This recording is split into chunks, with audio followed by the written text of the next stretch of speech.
ఊరు పేరు లేని కంపెనీకి విశాఖపట్నంలో 3,000 కోట్ల రూపాయలు విలువ చేసే భూములు ఇస్తాడు. ఏదో ఉర్సా అంట కంపెనీ పేరు. ఇంద్రనైనా ఈ ఉర్సా అని చెప్పి చూస్తే ఊరు లేదు, పేరు లేదు.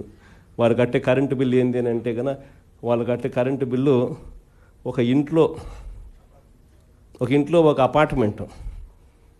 అపార్ట్మెంట్లో రెసిడెన్షియల్ అపార్ట్మెంట్ కట్టే కరెంటు బిల్లు ఆ కంపెనీ కడతా ఉంది. పోనీ అమెరికాలో వాళ్ళ ఆఫీస్ ఏందని చెప్పి అక్కడికి పోయినారు మనోళ్ళు ఎంక్వైరీ చేయడానికి. ఆడ చూస్తే ఆడ ఒక చిన్న ఇండ్లు. ఊరు పేరు లేని ఈ కంపెనీకి 3,000 కోట్లు విలువ చేసే భూమి 99 పైసలు కంట.